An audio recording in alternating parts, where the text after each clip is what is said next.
Hi guys, welcome to my channel again. তো দেখো, চলে এসে নতুন একটা ভিডিও নিয়ে। তো আজকের এই ভিডিওটাতে আমরা মূলত আলোচনা করব অঙ্গনওয়াড়ি এবং আশাকর্মীদেরকে নিয়ে। তো বিশেষ করে এখানে অঙ্গনওয়াড়ি এবং আশাকর্মীদেরকে নিয়ে যে আপডেটটা উঠে আসছে, সেই আপডেটটা হচ্ছে যে অক্টোবর মাসেই সমস্ত আইসিডিএস এবং আশাকর্মীদের অতিরিক্ত 10,000 টাকা করে দেওয়া হবে। তো এটা কারা কারা পেতে চলেছেন এবং এটা কিসের টাকা, এটা সবচেয়ে গুরুত্বপূর্ণ বিষয়টা, কারণ এটা লেটেস্ট আপডেটটা, যেটা সমস্ত অঙ্গনওয়াড়ি আশাকর্মীদের কিন্তু অবশ্যই জানার দরকার। এবং এছাড়াও অঙ্গনওয়াড়ি যে সহায়িকারা রয়েছেন তাদেরও কিন্তু এই বিষয় নিয়ে একটা লেটেস্ট আপডেট উঠে আসছে। তো সেটা আমরা ভিডিওতে আলোচনা করব, যেটা দীর্ঘদিন ধরে কর্মীদের মধ্যে একটা দাবি দাবা ছিল যে তাদেরকে দেওয়া হয়। তো সেটা কি এবং কিসের টাকা দেওয়া হবে এবং এটার জন্য কর্মীদের কী করতে হবে, এবং এছাড়াও আরেকটা গুরুত্বপূর্ণ যে বিষয়টা থাকলো, যে এখানে কিন্তু এই টাকাটা সকলেই ডাইরেক্টলি কিন্তু পাবেন না। এই ক্ষেত্রে কিন্তু কিছু কিছু জিনিস যেগুলো কিন্তু অবশ্যই মাথায় রাখতে হবে, না হলে পরে কিন্তু সেই টাকাটা তারা সরাসরি ব্যাঙ্ক অ্যাকাউন্টে পাবে না। ঠিক আছে? এখন কি ভুল, কারণ অনেকের ক্ষেত্রে এই ভুলটা কিন্তু অবশ্যই হচ্ছে। তো সেক্ষেত্রে সেই ভুলটা কি, যেটা সকলে যাতে না রিপিট করে, তো এর জন্য ভিডিওটা শেষ পর্যন্ত দেখতে হবে। তাহলে তোমরা ডিটেলসে জানতে পারবে যে এখানে কী বিষয় নিয়ে কথা বলা হয়েছে, এবং তারপর নিজস্ব মতামত অবশ্যই জানাবে যে ভিডিওটা তোমাদের কেমন লাগলো। যদি ভিডিওটা ভালো লাগে লাইক করবে, চ্যানেল নতুন থাকে চ্যানেলটিকে সাবস্ক্রাইব করবে এরকম ভিডিওসগুলো সর্বপ্রথম পাওয়ার জন্য। তো চলো, সমস্যা না করে তোমাদের মেইন বিষয়টি ডিটেলসে আলোচনা করা যাক।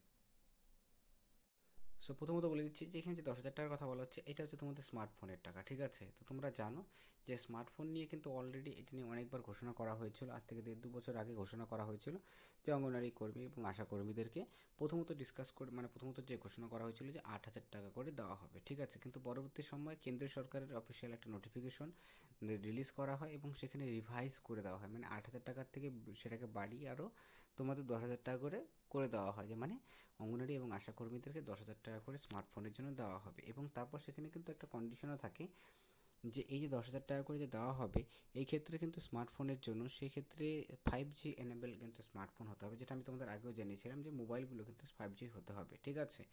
তো এটা ছিল এক নম্বর কন্ডিশন। তো এখন কোশ্চেনটা রইলো যে দীর্ঘ 2-3 বছর বা 2-2.5 বছর ধরে কিন্তু এটা নিয়ে চলছে যে টাকা দেওয়া হবে, টাকা দেওয়া হবে, বাট এখনও পর্যন্ত কিন্তু তারা কিন্তু সেই টাকাটা পাচ্ছেন না। তো সেই ক্ষেত্রে সেই টাকাটা কবে পাবেন ফাইনালি? তো দেখো, ফাইনালি যে লেটেস্ট আপডেট পাওয়া যাচ্ছে সেটা অনুযায়ী অক্টোবর মাসে কিন্তু তোমাদের এই টাকাটা, মানে নেক্সট মান্থে, তার পরের মাস, মানে পুজোর যে মাসে রয়েছে সেই মাসেই কিন্তু তোমাদের এই টাকা যে প্রসেসটা, ঢোকার যে প্রসেসটা রয়েছে সেটা কিন্তু স্টার্ট হতে পারে। সম্ভাবনা সবচেয়ে বেশি রয়েছে যেটা খবর পাওয়া যাচ্ছে, সেক্ষেত্রে কর্মীরা 10,000 টাকা করে সরাসরি কিন্তু পেয়ে যেতে পারেন। এবং এক্ষেত্রে তাদেরকে কিন্তু স্মার্টফোন নেওয়ার পর সেই স্মার্টফোনের কিন্তু বিলটাও কিন্তু অবশ্যই দেখাতে হবে।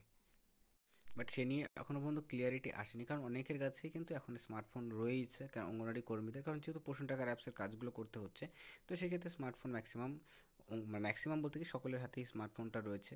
তো এই ক্ষেত্রে সরকারের তরফ থেকে যেটা দেওয়া হচ্ছে সেটার জন্য কোনো রিপোর্ট বা কোনো রকম প্রুফ চাওয়া হবে কি না, এটা কিন্তু দেখার রয়েছে। ঠিক আছে? চাইলে চাওয়া হতে পারে, কারণ আমরা দেখেছি যে ক্লাস 12 বা 11-এ যে স্মার্টফোনের জন্য 10,000 টাকা করে দেওয়া হয় ক্লাস 11 স্টুডেন্ট বা 12 স্টুডেন্টদেরকে, তো সেই ক্ষেত্রে তাদের কিন্তু সেই প্রুফটা কিন্তু চাওয়া হয়। তো সেই ক্ষেত্রে অঙ্গনওয়াড়ি কর্মীদেরও কিন্তু সেই প্রুফটা চাওয়া হতে পারে। এর জন্য এই বিষয়টা অবশ্যই জেনে রাখা দরকার যে স্মার্টফোনে প্রুফ লাগবে কিনা, তাহলে পর তাদের কিন্তু একটা প্রুফ দেখাতে হবে যে তারা স্মার্টফোন পারচেস করেছেন। ঠিক আছে? বাট সেটা নিয়ে এখনও পর্যন্ত কোনো, যেহেতু অফিসিয়াল নোটিফিকেশনটা রিলিজ করা হয়নি, তো সেটা নিয়ে কোনো রকম ক্লিয়ারিটি এখনও আসেনি।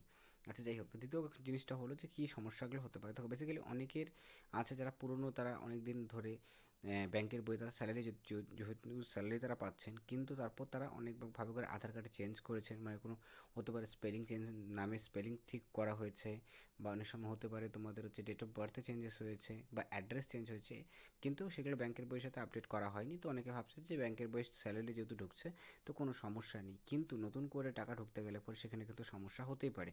এর জন্য যাদের মনে করো এরকম ধরনের কোনো চেঞ্জেসগুলো করানো হয়েছে আধার কার্ডে বা প্যান কার্ডে, তো তারা অবশ্যই কিন্তু আবার নতুন করে সেই পার্টিকুলার ব্যাংকে তোমাদের নতুন যে কাগজগুলো রয়েছে সেই কাগজগুলো দিয়ে একটা কেওয়াইসি কিন্তু অবশ্যই করতে হবে, তাহলে তোমাদের এই সমস্যার সম্মুখীন কিন্তু আর